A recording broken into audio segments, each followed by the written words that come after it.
Hola familia, bienvenidos a Love Revolution. Es un gusto tenerte acá y a continuación vamos a tener una palabra que va a edificar y a desafiar tu vida.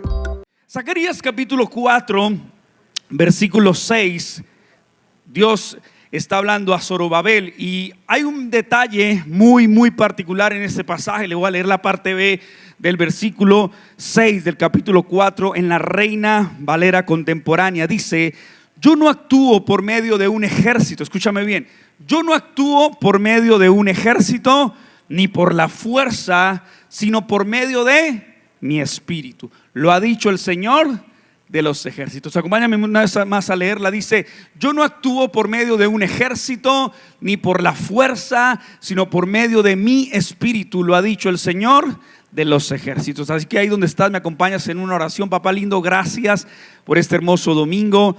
Gracias, Señor, por el privilegio y la oportunidad que nos das de dar honra, de disfrutar la iglesia los unos a los otros, Señor, de poder disfrutar cada abrazo, cada sonrisa y sentirnos en casa. Estamos en una zona de seguridad y Love Revolution es un paraguas, Señor, en medio de la tempestad de la vida. Y hoy te pedimos que tu palabra nos hable en el nombre de Jesús. Amén y amén. Quizás has escuchado este versículo en un par de canciones. Una de ellas dice: no es con espada, no es con ejército, es con su Santo Espíritu. Y yo recordé una historia que conté tiempo atrás de una mujer que estaba en casa y se le metieron los ladrones. Entonces los tipos se metieron a robar. Uno de ellos en particular quería saquear la casa, quería tomar las joyas. Y dice que mientras estaba tomando las cosas de valor, la mujer se despierta y lo observa. Se hacen un efecto visual, se da cuenta que el ladrón ha sido sorprendido. La mujer no tiene una espada para defenderse, no tiene nada para defenderse, solo tiene la fe y sabe que la palabra de Dios es una espada de doble filo. Así que la mujer lo primero que hace es lanzar un versículo random de la Biblia, un versículo cualquiera, y le dice al ladrón: Mateo 12.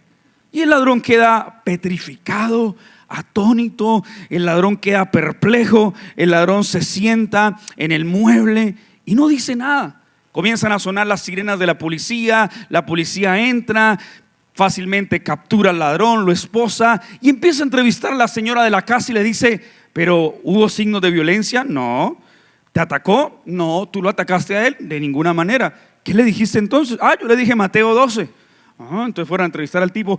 ¿Ella te atacó? No. ¿Te hizo algo? No. Venga, pero todas estas, ¿qué dice Mateo 12 entonces? Y el ladrón dice: ¿cómo? Sí, ¿qué dice Mateo 12? No, yo entendí Mateo 12. Sí, entonces como que la cosita no estaba funcionándole al hombre en ese momento. Pero yo creo que algo muy particular nos pasa en la vida. ¿Cuántos saben que la vida no siempre es color de rosa y no siempre tenemos una espada para defendernos? En la historia, de hecho en la Biblia, siempre se habla acerca de esto, de las espadas. Tal vez habrás visto acerca de las películas que tienen que ver con las cruzadas. Y esas películas que tienen que ver con las cruzadas, pues habla de actos heroicos, gente valiente, gente capacitada.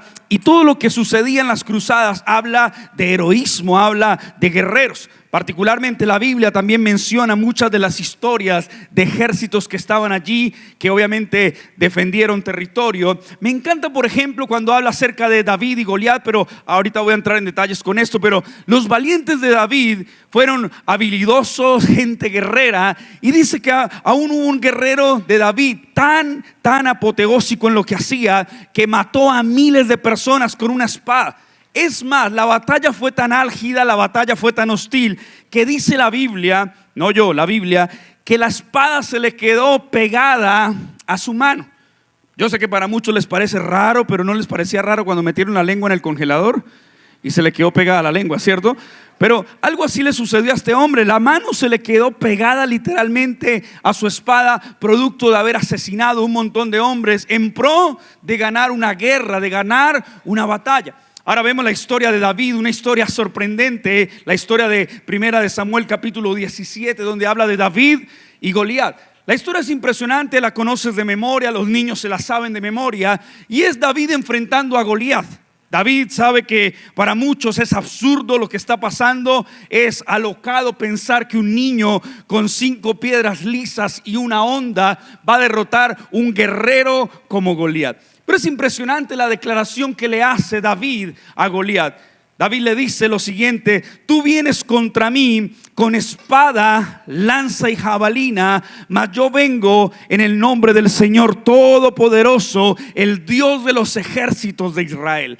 Es impresionante porque quienes conocen de guerra, es totalmente absurdo, tonto, ridículo que alguien llegara con 5 piedras lisas y una honda a derrotar un guerrero habilidoso como lo era Goliat. Pero David tenía algo diferente, y viendo a Goliat le dijo: tú vienes hacia mí con espada, lanza y jabalina, mas yo vengo en el nombre del Dios Todopoderoso, el Dios del ejército de Israel. El título de mi mensaje en la mañana de hoy es Una guerra ganada. Es el título del mensaje de hoy, una guerra ganada. Para muchos, la guerra que estaba por enfrentar David era una batalla perdida, una guerra perdida. Sin embargo, aunque no tenía lanza, aunque no tenía jabalina, aunque no tenía espada, David tenía algo más poderoso, y era el nombre del Señor en su vida.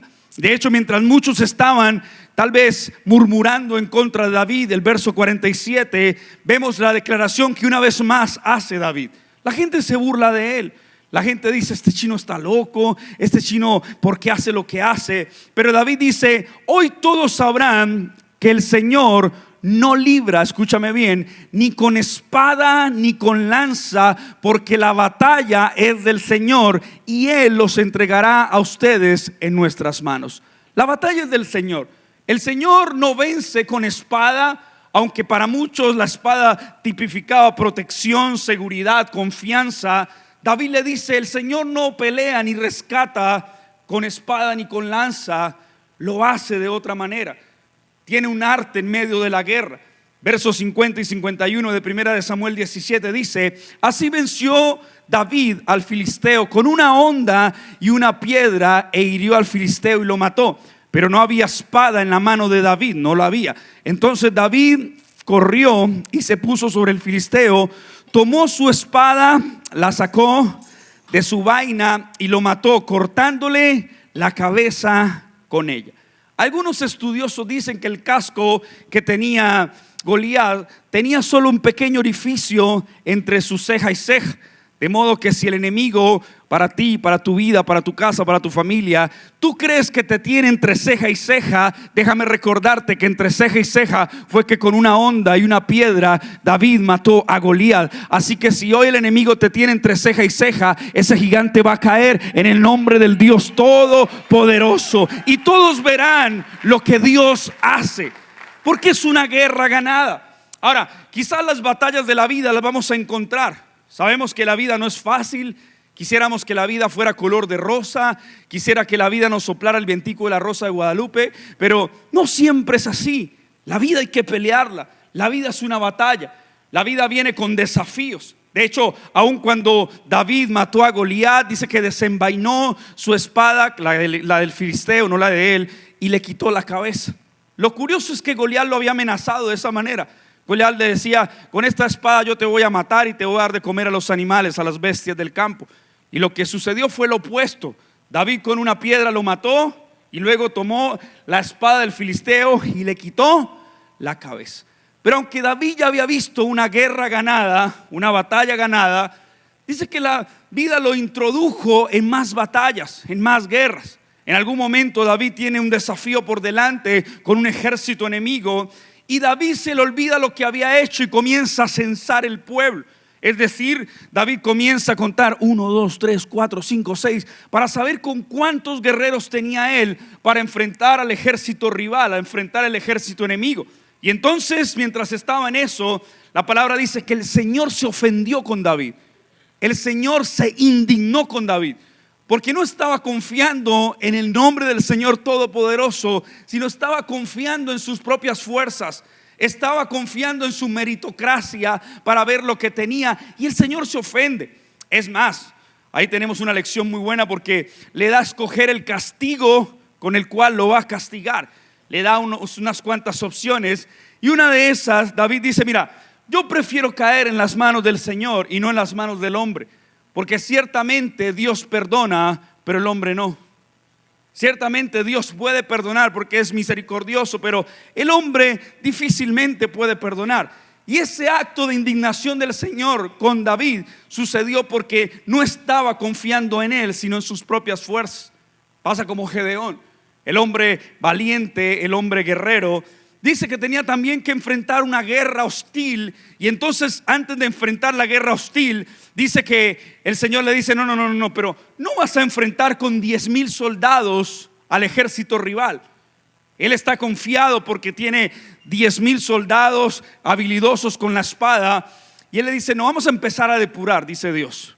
Quítale 1,000 a esos 10,000. Bueno, quítale 2,000. Está bien, quítale 3,000. No, quitémosle 4,000. Es más, quitémosle 5,000. Y empieza a quitarle y le quita 9,700 hombres de 10,000.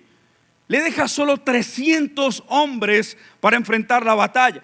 Porque Dios estaba asegurando que en medio de la victoria, la gloria no se la llevara el hombre, la gloria se quedara con él. Que la gloria no se la llevara Gedeón y su ejército porque eran habilidosos en guerra. No. Dios quería asegurarse de que la gloria le correspondiera a él, le quedara a él. De hecho, hay películas que han hecho con los 300 guerreros que enfrentaron a diferentes escuadrones. Por eso es importante entender que la valentía no es ausencia de temor, sino el temor que ya hizo sus oraciones. Valentía no es ausencia de temor, es el temor que ya hizo sus oraciones. Que entiende que la guerra es algo que enfrentamos a diario. Vivimos en una sociedad donde hay guerras, vivimos en una sociedad donde hay batallas que tenemos que enfrentar, pero es una muy buena mañana para entender que la guerra está ganada. Ahora, definir el arte de la guerra. ¿Cómo definimos el arte de la guerra? Bueno, no se pelea en nuestra fuerza, se pelea con inteligencia. En la traducción lenguaje actual, el verso que leía al comienzo dice: no hace falta que seas poderoso, ni necesitas un gran ejército. Lo único que necesitas es mi espíritu. ¿Alguien necesita eso? Recordarlo en esta mañana. No es que seas poderoso, no hace falta que seas poderoso, ni necesitas un gran ejército. Lo único que necesitas es mi espíritu. Yo soy el Señor Todopoderoso y te aseguro que así es. O sea que no todos los días parecen buenos, pero Dios es bueno todos los días. Tú te levantas por la mañana y tienes una expectativa de tu día. Hoy vienes a la iglesia, primer domingo de la semana, y automáticamente tienes la expectativa de que la semana va a ser una bendición y oramos para que así sea. Pero no todos los días parecen buenos, pero Dios es bueno todos los días. En la iglesia estamos haciendo algo llamado el reto 31. Proverbios capítulo, todos los tiene 31 días, entonces estamos leyendo el proverbio del día. Y mira lo que dice Proverbios 24, 5 y 6. Los sabios son más poderosos que los fuertes.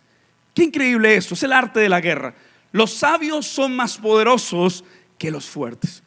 En mi colegio yo tenía a un compañero, de ese compañero que usted tal vez ha tenido, que usted detesta, ¿sí? Yo veía a ese compañero que ya se iba a acabar la clase y me salvé de la tarea. Y el susodicho decía: profe, ¿no va a recoger las tareas? Y uno: salte aquí, rana, sí. Ya claro que no era cristiano, pero yo lo veía así chiquito. Es más, nuestro colegio era muy disciplinado con el vestuario, era muy disciplinado con el corte de cabello. Entonces por eso yo siempre ando así rapado. Y quizás a veces estaba uno como medio greñudito y llegaba el profesor y pasaba por alto el día. Y este tipo decía: profe, ¿no va a pasar revista y mirar los cortes de cabello? Y quien tuviera un corte de cabello no adecuado firmaba observador, y el desgraciado me hacía firmar observador, ¿sí? Y yo un día lo tomo y le digo: ¿sabe qué? Usted me cae mal, ¿sí? No era cristiano, claro. Bueno, y si fuera cristiano también le hubiera dicho eso, ¿sí? Y le voy a dar en la jeta, o yo, por sapo, ¿sí? Y yo me enojé tanto con este tipo y le dije: y por si no ha visto mi cuerpo, mi masa muscular, obviamente yo le voy a ganar esa batalla. Y le voy a dar una muenda, y empecé a desafiarlo. Y el tipo me responde de la siguiente manera: sí, yo sé, porque usted me podrá ganar con la fuerza, pero no aquí. Ya no lo quería golpear, lo quería asesinar, ¿sí? Y yo me acaba de decir bruto en la cara, ¿sí? Pero mira, dice: no, los sabios no son los más poderosos, los sabios son más poderosos que los fuertes, y los que tienen conocimiento se hacen cada vez más fuertes. Así que no vayas a la guerra sin consejo sabio. La victoria depende de que tengas muchos consejeros. En la multitud de consejeros hay sabiduría, así que ten cuidado los consejos que escuchas. Ten cuidado las voces que estás alimentando, las voces que estás escuchando, porque no toda voz es definitivamente correcta. A la guerra se enfrenta con la multitud de consejeros. En la multitud de consejeros hay sabiduría. Ven, Fabi, un momentico, hasta aquí atrás. Aquí. Si yo tomo a Fabi, ¿qué es más probable? ¿Que yo lo suba a la plataforma o que él me haga descender? Obviamente que yo lo suba por mi cuerpo hacia acá, ¿cierto? Por mi fuerza. No todos sabemos que es más fácil que Él me haga descender, ¿cierto? Ahora, este es un principio que tenemos que aplicar. ¿Cuántas veces, y no se trata de niveles, de ego, de orgullo, de superioridad, no se trata de eso, pero cuántas veces estamos escuchando voces equivocadas que no están pensando como nosotros, que no están viendo como nosotros, y de una u otra manera nos van a hacer declinar del propósito que Dios tiene para nuestras vidas? Gracias, Fabi. Por eso en la multitud de consejeros hay sabiduría. Necesitas comprender qué clase de voces vas a escuchar. Y hoy te traje 2 recordatorios en medio de este arte de la guerra. En medio del oficio que tenemos que enfrentar en el día a día, te quiero recordar 2 verdades en medio de lo que viste en el Connect de bienvenida y en el mensaje de hoy. Número 1, necesitamos escuderos. Tan sencillo como esto. Tú no naciste para vivir solo, porque cuando el hombre está solo comete torpezas. Necesitamos estar rodeados, tener amigos que cuiden nuestros puntos ciegos, amigos que cuiden nuestra espalda, que sean espalda a espalda para que podamos enfrentar lo que está por delante. Hay una historia interesante en Éxodo capítulo 17, versículo 12, dice: pronto se le cansaron tanto los brazos a Moisés que ya no podía sostenerlos en alto. Te doy el contexto de la historia. Moisés, junto con el pueblo de Israel, junto con Josué, tenían que enfrentar a los amalecitas. Y entonces Moisés manda a Josué a la batalla. Josué se va con todo su ejército a pelear, a Chumbimba, a los amalecitas. Y Moisés, como el líder de Josué, decide subir hacia una montaña.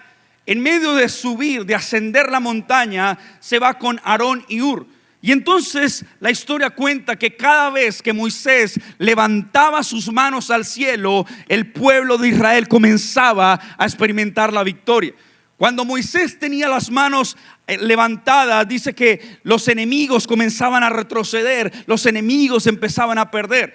Pero obviamente el agotamiento físico hacía que los brazos de Moisés se cansaran, y cuando los brazos de Moisés declinaban, el pueblo de Israel comenzaba a perder. Cuando Moisés bajaba sus brazos, comenzaban a perder la batalla. Y entonces dice que en Éxodo 17:12, pronto se le cansaron tanto los brazos que ya no podían sostenerlos en alto. Así que Aarón y Hur le pusieron una piedra a Moisés para que se sentara, y luego se pararon cada uno al lado de Moisés y le sostuvieron las manos en alto. Así sus manos se mantuvieron firmes hasta la puesta del sol. Nunca subestimes lo que significa levantar nuestras manos. Cuando vienes y adoras y levantas tus manos, no lo hacemos por religiosidad, por liturgia. Lo hacemos porque entendemos que levantar nuestras manos es señal de que aquí estamos presentes. Levantar nuestras manos es señal de victoria. Levantar nuestras manos es como el bebé que corre a los brazos de su padre, y para ser alzado levanta sus brazos para estar en los brazos de papá. Levantar nuestras manos es un simbolismo poderoso. Moisés levantaba las manos y había victoria. Moisés bajaba sus brazos y había derrota. Por eso necesitaba escuderos. Aarón y Hur levantaban las manos de Moisés, los brazos de Moisés, para que la victoria prevaleciera. Así que encontramos en la Biblia hombres que tuvieron escuderos a su alrededor. Moisés tenía a Aarón y Hur. Elías, el gran hombre que desafió a los profetas de Baal, tenía uno que llamaba Eliseo, que lo seguía a toda hora, que lo seguía, le seguía sus pisadas. Vemos, por ejemplo, que aún David tenía a los valientes de David, los guerreros, y no necesariamente eran gente perfecta. Los valientes de David fueron sacados de la cueva de Adulam como perdedores, fracasados, endeudados, gente amargada en el espíritu, pero se convirtieron en los escuderos del rey David. Necesitamos escuderos en nuestra vida. Pablo el apóstol tuvo a Timoteo en el cual invertirse para que él fuese un escudero.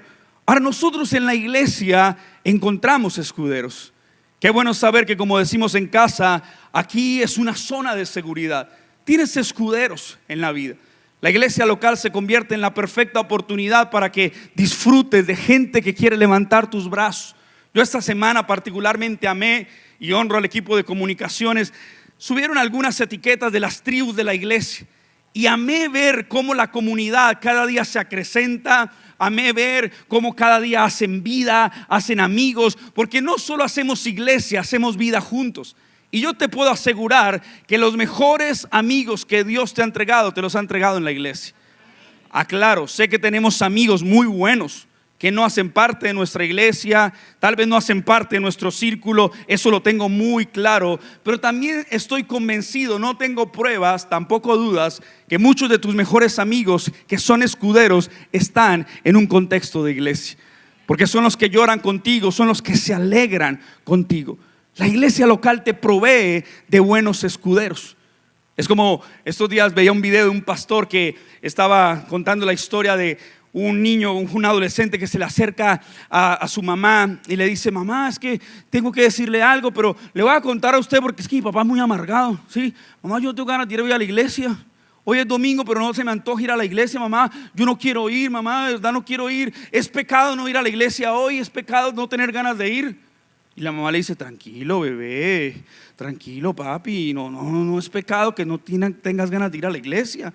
No te preocupes si no tienes ganas de ir a la iglesia. Y el pelado le dice: bueno, mamá, entonces no va a ir a la iglesia. No, va a ir sin ganas, sí, pero va a ir a la iglesia. Porque la iglesia local es la esperanza del mundo. Es aquí donde te provee una zona de seguridad, donde te da escuderos. Así que tienes que tener la actitud de levantarte cada día siendo consciente de esto. Que si no tienes ganas de ir a la iglesia, ¿sabes qué aprendí? Lo vi hace mucho tiempo atrás, decía: ¿sabes qué es lo peligroso de ausentarte tanto de la iglesia? Que un día dejarás de extrañarla. Le hablo a los de iglesia en línea que de pronto viven en la ciudad. No es lo mismo. Una experiencia virtual, los amo, pero no es lo mismo. Lo malo de ausentarse tanto de la iglesia es que un día dejarás de extrañarla. Así que hoy levántate, no importa que sea domingo, que Sabanás te quiera poseer en la mañana. Levántese y diga: jefecito lindo, voy con toda la actitud, voy por delante, voy hacia lo que tú tienes para mi vida. Porque son los escuderos que el Señor nos está entregando. Como iglesia, como pastores, somos super mega contra hiper archi extra ultra macro penta intencionales en proveer un ecosistema de relaciones, de salud. Yo soy obsesivo, si puedo utilizar esa palabra, en que las relaciones de la iglesia sean saludables. Hay gente que me entrevista y me dice: ¿cómo hacen para crecer tanto? Y yo les digo: no enfocándome en crecer, enfocándome en salud, enfocándome en que la iglesia se sienta genuinamente amada. Y aún así hay gente que no le convence. Es como esa frase que dice: Lucifer tuvo el cielo y no le fue suficiente. Hay gente así. Necesitamos entonces reconocer que hay escuderos a nuestro alrededor. Gente que no va a sobar nuestros dramas, sino va a levantar nuestros brazos. Gente que va a levantar nuestros brazos. Yo doy gloria a Dios porque tengo un equipo de intercesión de escuderos que sé que oran por mí. Quizás habrás escuchado, tiempo atrás se decía que brujos y un montón de personas oraban, rezaban en contra de los pastores de Bucaramanga para hacerles daño, para declarar unas cosas y otras. Pero ¿cuántos sabemos que no tengo que enfrentar mi día con esta espada, sino tengo que enfrentarla con esta que dice: ningún arma forjada en contra nuestra prosperará? Que no se ha creado un arma capaz de destruir a un hijo de Dios. Y gracias a esas oraciones de mis escuderos puedo estar bien. Yo recordé una anécdota. Un día no teníamos lavadora junto con mi esposa, entonces teníamos que desplazarnos a donde la vecina, que era mi mamá, a unas cuantas cuadras. Solo imagínese cuando al chavo lo echaron de la vecindad con ese palo y una tulita. Bueno, esa tulita era grande, ¿sí? Y nosotros íbamos así: qué pena. Y caminando yo: que nadie me reconozca, que nadie me reconozca. Y yo iba a lavar a la casa de mi mamá. Y un día de vuelta, como a las 11:30 de la noche, habíamos dejado la ropa lavando. Y cuando vamos, observamos que hay en un balcón un papá dándole una muenda a la hija. Y la muenda iba a otro nivel. La golpeó, la cacheteó, le dio puños. Cuando la chica cae del golpe al suelo, le empieza a dar puntapiés en la cara.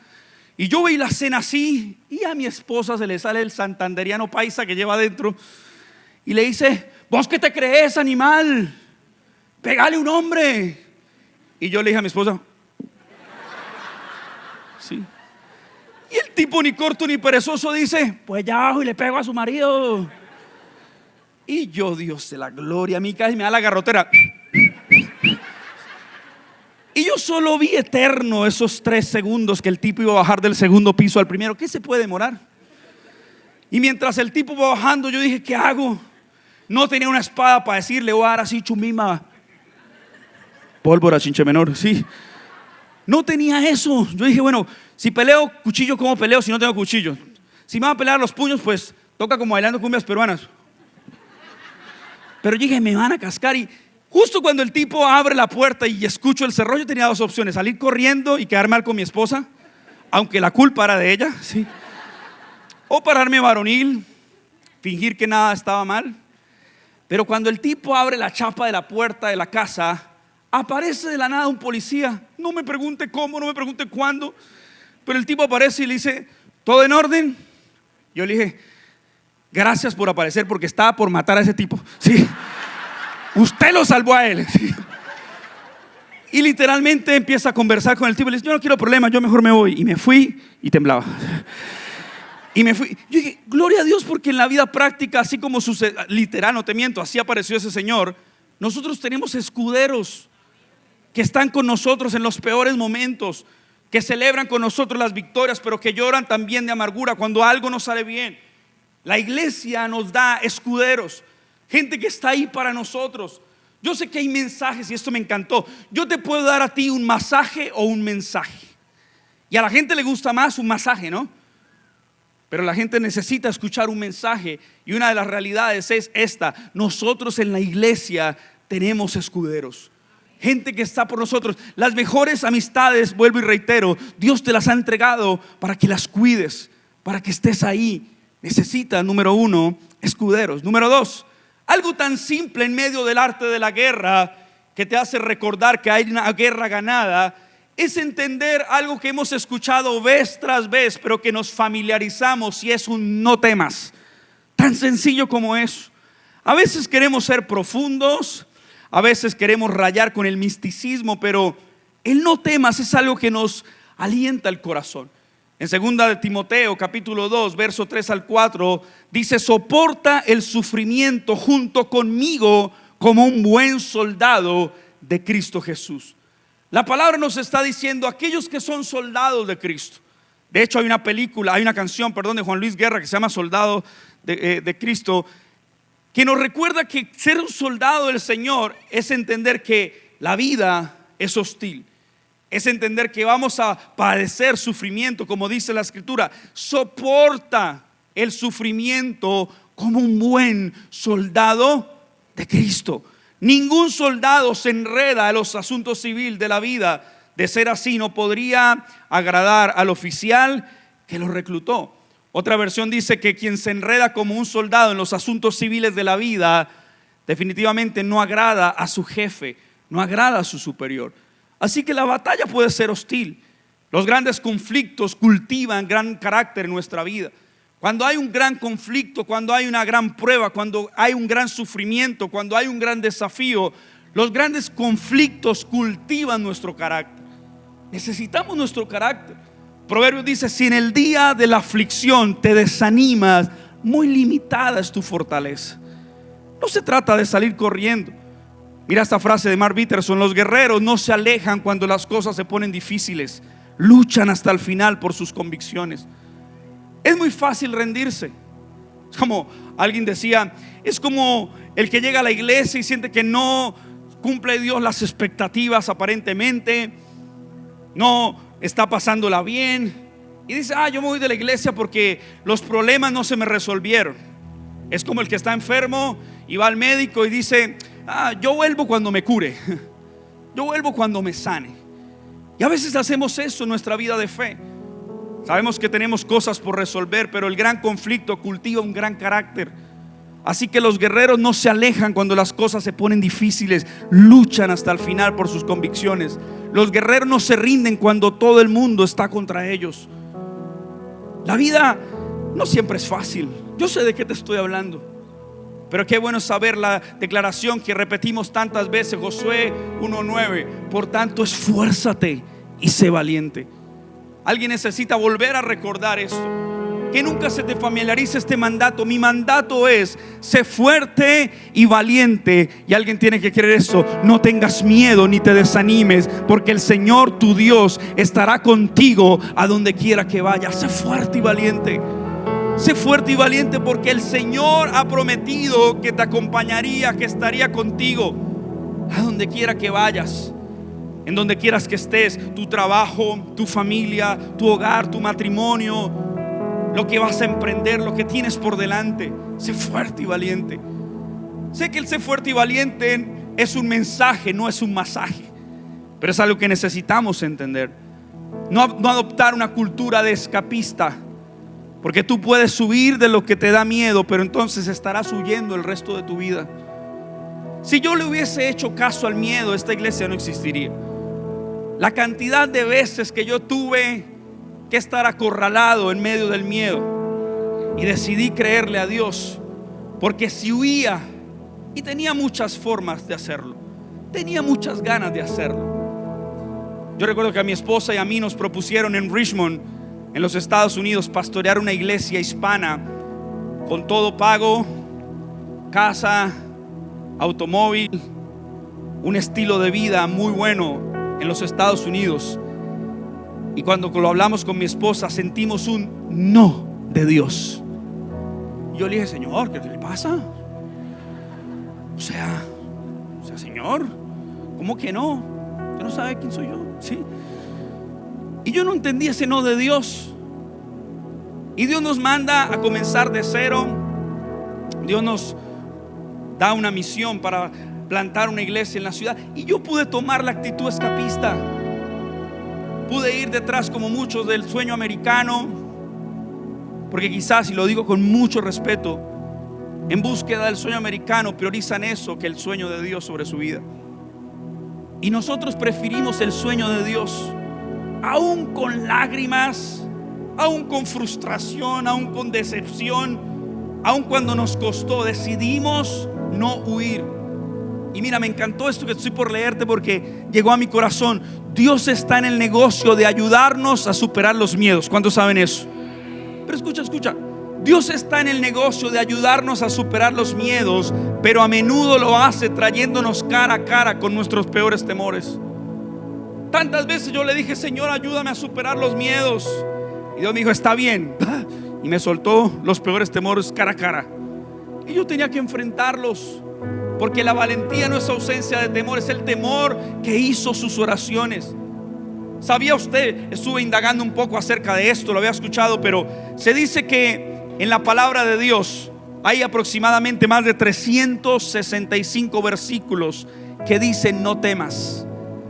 Y estuve indagando al respecto si era cierto y era verídico, y literal hay más de 365 versículos en la palabra, es decir, uno por día, en el cual el Señor te recuerda: no temas, no temas.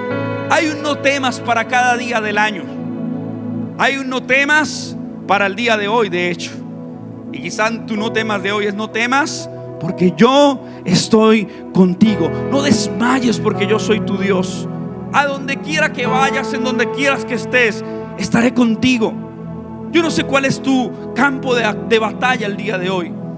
Yo no sé si tu campo de batalla hoy es mental. Tienes tantas batallas en tu cabeza. Una de mis oraciones favoritas la escuché en una canción en uno de mis peores momentos de la historia de mi vida. Ocupa mis pensamientos, ordena mis pensamientos, porque hay una batalla librándose en tu mente. En este preciso momento hay una batalla en tu mente. Quizás no sabías. ¿Y cómo sé que hay una batalla? Bueno, esa batalla que te dice que te salga rápido. Probablemente esa batalla que te está picando el trasero en el asiento y quieres salir corriendo, porque nuestra lucha no es contra carne y sangre, es espiritual. Así que es una batalla mental. Quizás tú estás en un campo de batalla financiero, deudas, acreedores. Quizás estás en un campo de batalla familiar. Quizás estás en el frío divorcio de una relación, o quizás estás luchando y remando por salvar tu matrimonio. Quizás estás batallando con el sentimiento de creer que te vas a quedar solo, que te vas a quedar sola para siempre. Quizás estás en el campo de batalla de querer emprender algo y tener miedo, horror de hacerlo. Tienes una idea de negocio, tienes un plan por emprender, pero te da horror dar ese salto de fe. Quizás no es para todos, pero cuando das un salto de valentía, debes aceptar una realidad, y es que no es fácil ir al frente, pero nada se compara con ver primero y entrar. Nada se compara. Pedro y Juan salieron corriendo hacia la tumba de Jesús, y dice la palabra que cuando Jesús resucita, Pedro y Juan salen a correr rápido hacia la tumba de Jesús. Y aunque los dos salieron a la vez, llegó primero Juan. Y la respuesta es muy simple, Javi, porque Juan tiene primera, segunda y tercera. El que no entendió el chiste porque no lee la Biblia, ¿sí? Gracias. Y Pedro solo tiene primera y segunda, ¿sí? Y entonces llegó primero, pero dice que aun cuando Juan llega primero, no entra.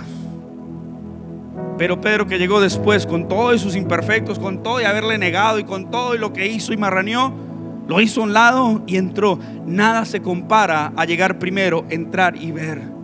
Dios a alguien le está hablando que en esta mañana es la confirmación de lo que estaba diciéndote, de poseer lo que Él te entregó, de plantar bandera, de tomar territorio, de aquello que el Señor te ha hablado. Mira lo que dice Proverbios capítulo 21 verso 31. A los soldados les toca preparar sus caballos para el combate, pero Dios es quien decide darle la victoria. Tú tienes que alistarte para la batalla. Pelear no es fácil. No seas como el meme que vi por ahí que decía: a cierta edad en la vida no es la alarma lo que lo despierta a uno, son las preocupaciones. Juanito, 11:30 de la mañana, 17 años, despertándose. Sí, pareciera chiste, pero es realidad. Pero tú estás alistándote para la batalla, pues la victoria la da el Señor. Yo sé que es plantar una iglesia y junto con mi esposa sentir una oposición de gente queriendo cerrarnos la iglesia. Recuerdo tanto esto que he enseñado tantas veces. Jesús ayuna 40 días, es llevado por el Espíritu al desierto, y quizás la religiosidad nos vendió que cuando tú ayunas, pagas el precio, tienes el WhatsApp de Dios. Todo lo que usted pida, eso va a llegar. Jesús ayuna 40 días y lo primero que se encontró no fue la bendición, fue al diablo. Así que si en tu caminar con Jesús no te has encontrado al diablo de frente, quizás tú y él van en la misma dirección. O sea que si te encuentras al diablo de frente, vas en la dirección correcta, estás encaminado a tu destino profético, a la asignación que el Señor te entregó. Vas en el camino correcto, en la dirección correcta. La Biblia dice, escúcheme bien, nosotros no somos de los que vuelven atrás y terminan perdiéndose, sino que somos los que avanzamos y heredamos las promesas que el Señor tiene para. Tú no eres uno de los que vuelve atrás y termina en perdición y no eres del agrado del Señor. Tú eres de los que avanza y hereda las promesas. Y yo sentía la oposición. Hubo una autoridad que me hizo la vida imposible. Iba todo el tiempo y un espíritu de intimidación comenzó a gobernar mi corazón. Yo pasaba días sin poder dormir, pasaba días sin poder descansar, ansiedad. Recuerdo un día que no vi que esa autoridad llegó un domingo y yo dije, uy amor, la libramos. Llegamos muy temprano el domingo, llegamos muy tarde en la noche porque teníamos reunión.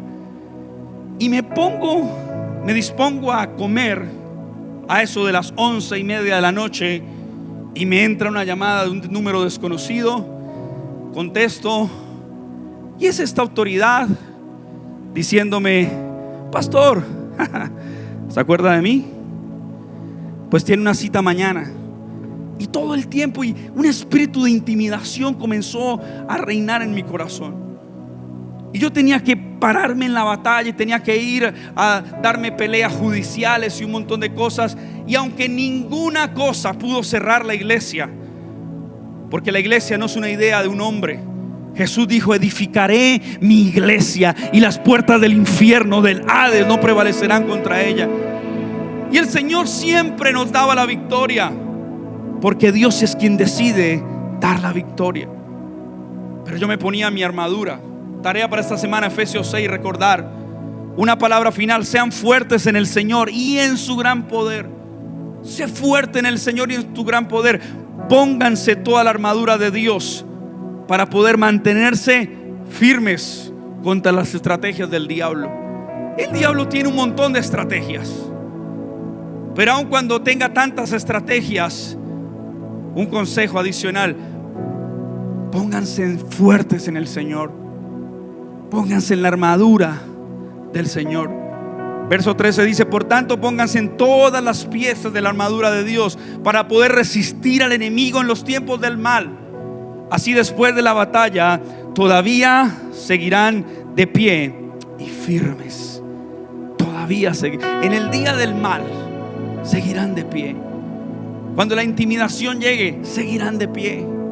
Yo sé de qué te estoy predicando y siento en mi corazón como hay cosas que Dios está escarbando en los rincones de tu alma. Hay asuntos que en los rincones más recógnitos de tu alma Dios te está hablando en esta mañana. Y en medio de eso es poder tomar la armadura, resistir al enemigo en los tiempos de prueba, de adversidad, en el día del mal. Porque aunque la batalla sea hostil, Dios te dará la victoria. Es una guerra ganada. Así que mientras vienen mis ayudantes, quiero terminar de la siguiente forma.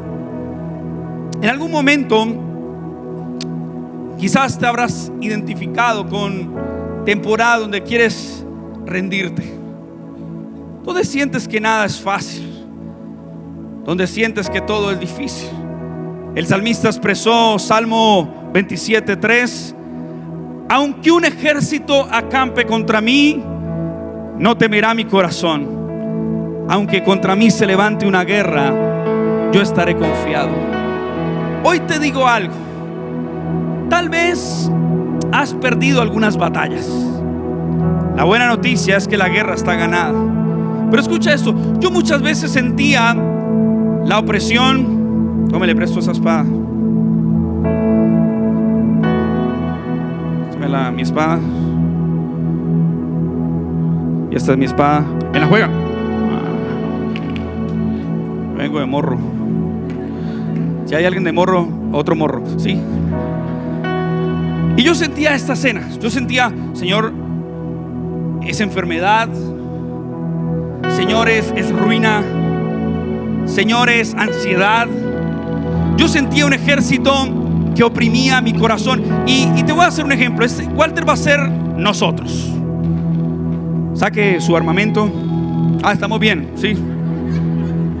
Estamos firmes, ¿no? Tarea para Jennifer, ya sabe cuál tarea, ¿no? Y entonces yo me sentía así: no, pero mire estos cómo están de armados. Y yo muchas veces sentí: ok, ¿cuál es el campo de batalla que estoy viviendo? Enfermedad. La enfermedad empezaba a crujir muy fuerte y empezaba a marchar muy fuerte. Yo tenía intimidación.